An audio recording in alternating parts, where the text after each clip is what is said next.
వెంకట్ గారు. చాలా స్పష్టంగా అసెంబ్లీ ఎలక్షన్స్ టైంలో బీజేపీ వాళ్ళు బీఆర్ఎస్కి ఓట్ కన్వర్షన్ చేశారు. ఏదైతే ఎమ్మెల్సీ మొన్న జరిగిన ఈ ఎమ్మెల్సీ ఎలక్షన్లో కూడా బీజేపీ పార్టీ ఓట్లు ఏవైతున్నాయో సంబంధించి లోకల్ బాడీస్లో వాళ్ళు బీఆర్ఎస్ పార్టీకి సపోర్ట్ చేశారు. ఏదైతే సంబంధించి ఈ పార్లమెంట్ ఎన్నికల్లో బీఆర్ఎస్ పార్టీ బీజేపీ పార్టీకి సపోర్ట్ చేసిన చాలా స్పష్టంగా కనబడుతుంది. ఇది వాస్తవాలు చెప్తే కోపాలు వస్తే వాస్తవాలు కాకుండా పోవు. ఇవి కళ్ళకి కట్టినట్టు ప్రజలకు కనబడుతుంది ఎక్కడ ఏ రకంగా ఉందో అని చెప్పని. అసెంబ్లీ ఎలక్షన్స్ టైంలో పర్ఫార్మెన్స్ ఏ విధంగా ఉంటే ఏ స్థానంలో ఎట్లా బీఆర్ఎస్ గెలిచింది. దాని తర్వాత ఈరోజు బీఆర్ఎస్ ఏదైతే బలంగా ఎమ్మెల్యేలు ఉన్న కొన్ని పార్లమెంట్ సెగ్మెంట్లలో బీఆర్ఎస్ పార్టీ కనీసం డిపాజిట్లు వచ్చే పరిస్థితి కూడా లేదు. అక్కడ బీజేపీ పార్టీకి విపరీతంగా లీడ్ వచ్చే పరిస్థితి. వాళ్ళు ఈ ఆర్గ్యుమెంట్ వాళ్ళు అనేది ఏంటంటే మేము ఎందుకు అట్లా చేస్తాం, వాళ్ళ కాంగ్రెస్ కి బీజేపీకి క్యాండిడేట్స్ లేక మా వాళ్ళని తీసుకుపోయినారు అని చెప్పండి. ఈ రోజు క్యాండిడేట్స్ లేక వాళ్ళని తీసుకొని వెళ్తే దానం నాగేందర్ గారి ప్రస్థానం ఎక్కడికి వెళ్ళి స్టార్ట్ అయింది, ఎవరు మొదటి ప్రారంభించి ఎవరు తీసుకుని ఎవరు క్యాండిడేట్స్, ఇది ప్రజలు గమనిస్తలేరా? ఈ రోజు దాని గురించి మాట్లాడితే దానం నాగేందర్ గారి గురించి కానీ లేదా కడియం శ్రీహరి గారి గురించి కానీ వీరందరూ కూడా గతంలో ఏ పార్టీలకు ఎవరు తీసుకోరు. ఇంకోటి చాలా స్పష్టంగా నేను చెప్పేది ఏంది, ఏదైతే కాంగ్రెస్ ఓట్ షేర్ ఉందో కంప్లీట్ అయినాక 39.4% వీళ్ళు ఏదైతే అంటుర్రో 6 నెలలు ఏదైతే మా ముఖ్యమంత్రి గారు రిఫరెండం అని చెప్పి మేము చెప్పినామో మా ఓట్ షేర్ ఏదైతే ప్రజలకి మాపై ఉన్న విశ్వాసం ఈ 39.4 కంటే పెరిగింది ఓటింగ్ షేర్. అంటే మా గ్యారంటీస్ మా స్కీమ్స్ మా పైన ప్రజలకి విశ్వాసం ఉంది కాబట్టి కదా ఓట్ షేర్ పెరుగుతుంది. అండ్ మీరు అసెంబ్లీ వైజ్ గా కూడా తీసుకుంటే 66 పైన అసెంబ్లీలు 66 పైన అసెంబ్లీలో కాంగ్రెస్ పార్టీకి మెజార్టీ వస్తుంది. ఇప్పుడు మీరు చెక్ చేసుకోవచ్చు. అది కూడా ఏదైతే సంబంధించి ఇతర ఎలక్షన్స్ లోకల్ బాడీ ఎలక్షన్స్ ఇవన్నీ ఏంటంటే వాస్తవానికి అసలు బీఆర్ఎస్ పార్టీ ఓటు ఎందుకు కనీసం డిపాజిట్లు కూడా వెళ్ళిపోయినాయి. కరీంనగర్ సొంటి ప్రాంతంలో ఏదైతే కరీంనగర్ పార్లమెంట్లో బీఆర్ఎస్ పార్టీ చాలా బలంగా ఉన్న చోట అసలు బీఆర్ఎస్ పార్టీకి ఓట్ షేర్ ఎందుకంత పడిపోయింది? మీరు డమ్మీ అభ్యర్థిని పెడితే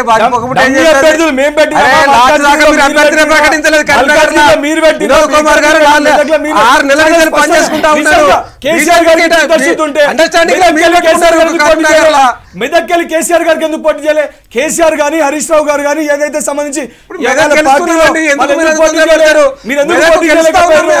ఎందుకు పోటీ చేయలే? మీరు బలి చేయడానికి ఏదైతే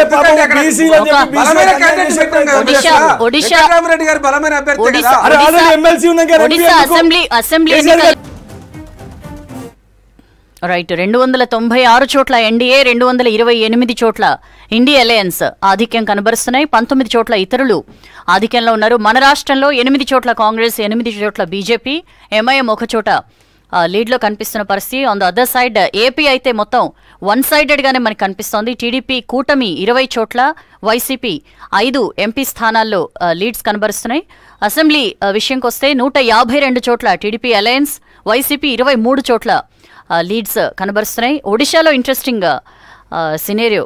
sir Murali sir, I would like me comment కావాలి. బీజేపీ 77 చోట్ల, బీజేడీ 46 చోట్ల యాజ్ ఆఫ్ నౌ. అంటే అక్కడ మ్యాజిక్ ఫిగర్ 74 చాలా ఈజీగా క్రాస్ చేసిన పరిస్థితి కనిపిస్తుంది బీజేపీ. ఒడిషా అనగానే మనకు అందరికి గుర్తొచ్చే ఫిగర్ నవీన్ పట్నాయక్. ఈసారి ఏంటి ఆ చేంజెస్ ఏంటంటారు? అంటే ఒక యాంటీ ఇన్కంబెన్స్ అనేది ఎప్పుడు ఉంటుంది జనరల్గా. అంటే విచిత్రం ఏంటంటే ఈ నవీన్ పట్నాయక్ అనే అతనికి ఒడిస్సా భాష కూడా రాదు. అవును, ఈ కెనాట్ స్పీక్. నంబర్ 1. నంబర్ 2, ఆయన రోజుకి వెనక్కి వెళ్ళిపోయి ముందు ఇంకా వేరే వాళ్ళు పరిపాలిస్తున్నారు అతని బదులు. సో మేబీ ప్రజలకు అది నచ్చ ఉండకపోవచ్చు అనేది ఒకటి. తర్వాత ఎక్కువ ఇంపాక్ట్ అనేది కనబడటం లేదు ప్రజలలో. అంటే వాళ్ళకి సంబంధించిన అభివృద్ధికి సంబంధించి ఇప్పటికీ కూడా ఇంకా అవే సోషల్ ఇండికేటర్స్ ఇంకా అలాగే కనబడుతున్నవి. సో నేను అదే చాలాసార్లు చెప్తుంటా ఏంటంటే ఎక్కువ మందిని మోసం చేయలేరు, చీట్ చేయలేరు. అంటే ఏదో అబద్ధాలు చెప్పో లేకపోతే ఇంకేదో చెప్పో ప్రతి ఒక్కరికి ఎండ అనేది వస్తుంది. సో ఎంత మేరకు అనేది. సో అది మనకి నేను ఎప్పుడు అనుకుంటుంటాను ఈ ఒరిస్సాలో ఏంటి అసలు ఈ సిచ్యువేషన్ అనేది. ఇప్పుడు వాళ్ళకి ఒక ఆల్టర్నేట్ కనబడింది బీజేపీ అనేది. సో ఒక బీజేపీ వాళ్ళు ఒక న్యాచురల్గా ఈ నేషనల్ నెరేటివ్ ఉంది. తర్వాత ఇంకొక విషయం ఏంటంటే ఇప్పుడు ఈ అసెంబ్లీ ఎలక్షన్స్ పార్లమెంట్ ఎలక్షన్స్ 2 కలిసినప్పుడు ఒకదాని ఎఫెక్ట్ ఇంకో దాని మీద పడుతుంది సహజంగా కూడా. సో ఇక్కడ సహజంగా కూడా మోడీ ఎఫెక్ట్ ఎక్కువ ఉంటుంది కాబట్టి దాని ఎఫెక్టు అసెంబ్లీ మీద కూడా పడినట్టుగా కనబడుతుంది మనకు అక్కడ. అదే ఇప్పుడు మన తెలంగాణ లాగా ముందు జరుగుంటే ఇంకోలాగా ఉండేదేమో, డిఫరెంట్గా జరిగి ఉంటే కదా. సో అంటే ఆ రకంగా మనము అంటే బీజేపీ అనేది వాళ్ళకి అనుకుంటారు కదా ఇంకొక పార్టీ కూడా అవకాశం ఇద్దామనేది. సో ఇంకొక పార్టీకి అవకాశం ఇద్దాం అనుకున్న వాళ్ళకి ఇంకేం కనబడుతుంది, అదొకటి తప్ప ఇంకా వేరే పార్టీ అక్కడ ఏం లేదు పెద్దగా. కాంగ్రెస్ కూడా బలంగా లేదు, సో న్యాచురల్లీ బీజేపీ బలంగా ఉంది. మనం చూస్తుంటే జాగ్రత్తగా ఈవెన్ చెన్నైలో ఇప్పుడు ನಾವು ఏదో ఒక లీడర్ వచ్చేసాడు బీజేపీ నుంచి అంటే మేబీ వీళ్ళు ప్రొజెక్ట్ చేసే విధానం కూడా అట్లాగే ఉంటుంది. సో చాలా న్యాచురల్గా ఇప్పుడు మన మాధవీలతని అట్లా ప్రొజెక్ట్ చేశారంటే purposefully they are projecting. So ఒకలాంటి ఊపుతోని ఒకలాంటి హైప్ క్రియేట్ చేసి సో కొంతమంది లీడర్ని ప్రమోట్ చేస్తుంటారు. అది బీజేపీ యొక్క ఆ రోడ్ మ్యాప్లో వాళ్ళ స్ట్రాటజీలో ఉన్న భాగమే అంతా కూడా అది. సో దాంట్లో భాగంగానే ఒడిశాలో మనం ఈరోజు ఆ మార్పు మనం చూస్తున్నాం. రైట్, అది మార్కెట్స్లో బ్లడ్ బాత్ కనిపిస్తోంది. ఇండియా కూటమి, ఇండియా ఈ షైనింగ్ అని చెప్పి అంటున్నాయి నేషనల్ ఛానల్స్. సరే, ప్రస్తుతానికైతే ఇండియా అలయన్స్ గట్టి పోటీ ఇస్తోంది. వన్ సైడెడ్గా ఉంటుంది వార్ అనుకున్న మార్కెట్లు నిన్నంతా జోష్ కనబరిచిన పరిస్థితి. బట్ అది కాస్త ఇవాళ టగ్ ఆఫ్ వార్గా నడుస్తుండడంతో నష్టాలు చవిచూస్తున్నాయి. సంగప్ప గారు మనతో జాయిన్ అవుతున్నారు బీజేపీ నుంచి. సంగప్ప గారు వెల్కమ్ అండి. నమస్తే సౌజన్య గారు. ఏంటి సంగప్ప గారు ఎట్లా విశ్లేషిస్తారు? యాజ్ ఆఫ్ నౌ 297 చోట్ల ఎన్డీఏ, 228 చోట్ల ఇండియా అలయన్స్. ఒకటి సౌజన్య గారు, మేము సుస్థిరమైన ప్రభుత్వం ఉండాలని ఎంత కోరుకుంటామో ఒక మంచి గట్టి ప్రతిపక్షం కూడా ఉండాలని కోరుకునేటువంటి పార్టీ మాది. ప్రజాస్వామ్యంలో గట్టి ప్రతిపక్షం కూడా ఉండాలా, అప్పుడు మాత్రమే ప్రజాస్వామ్యం.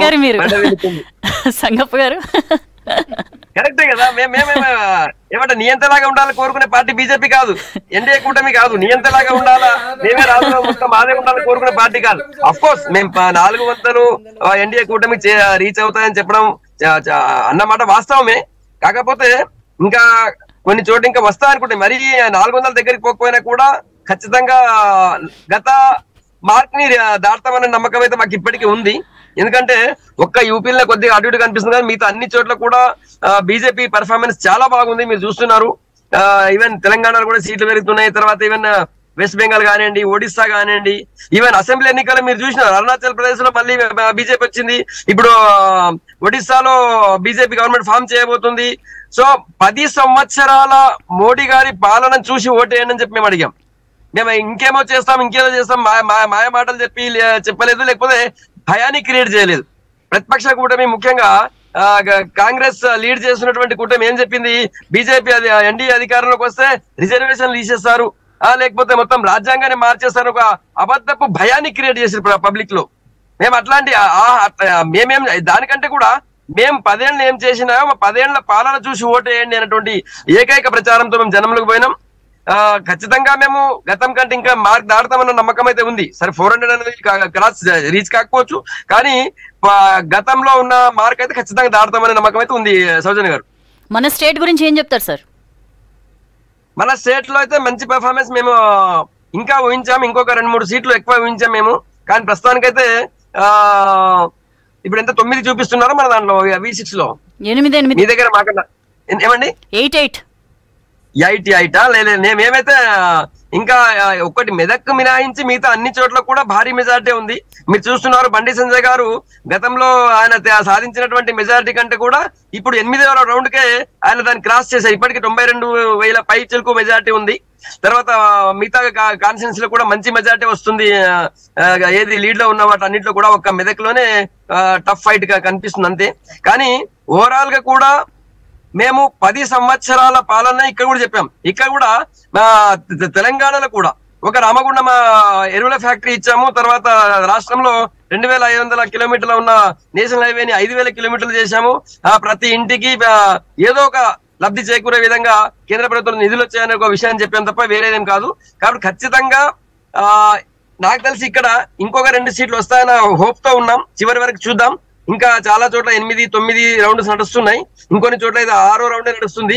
కాబట్టి నాకు తెలిసి ఇంకొక 2 సీట్లు పెరుగుతాయి అనుకుంటాను నేను తెలంగాణలో అయితే.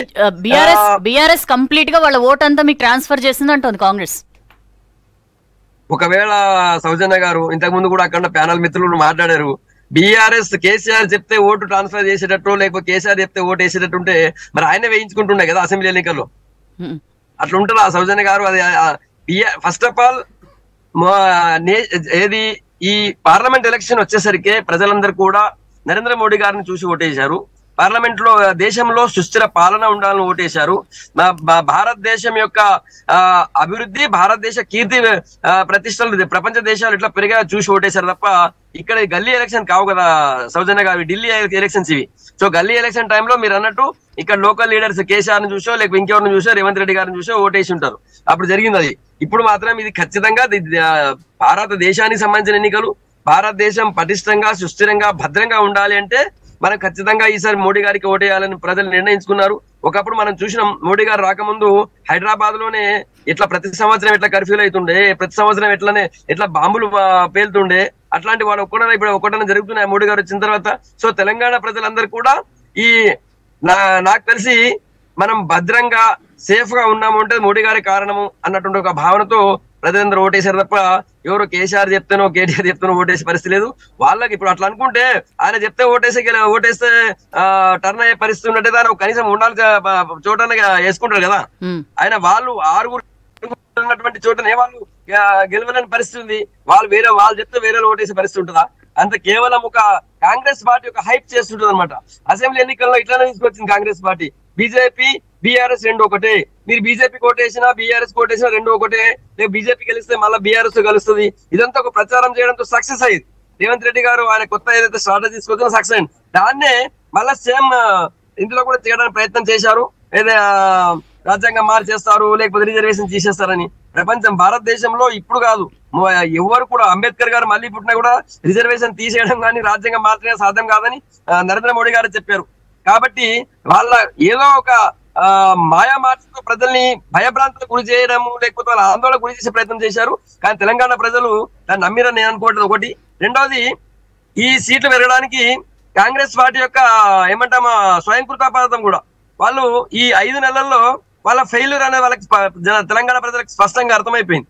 వాళ్ళు చెప్పిన 6 గ్యారెంటీలో ఒక బస్సు తప్ప వేరే ఏది కూడా అమలు చేయలేని పరిస్థితి. ఆ బస్సు ఫ్రీ ఇచ్చినట్టు ఇచ్చి ఆర్టీసీ ల్యాండ్ సమకూరుతున్నారని ఒక విషయం కూడా ప్రజలకు తెలిసిపోయింది. కాబట్టి కాంగ్రెస్ పార్టీని జనం నమ్మలేని పరిస్థితి ఒకటి. రెండవది, వాళ్ళకి కేంద్రంలో భారతదేశాన్ని పాలించే సత్తా ఉన్న నాయకుడు ఎవరు కాంగ్రెస్ పార్టీలో లేరు. ఉన్నటువంటి రాహుల్ గాంధీ గారు ఇంకా ప్రధానమంత్రి క్యాండిడేట్ గా ప్రాజెక్ట్ కాలేదన్న భావన తెలంగాణ ప్రజలకు వచ్చింది.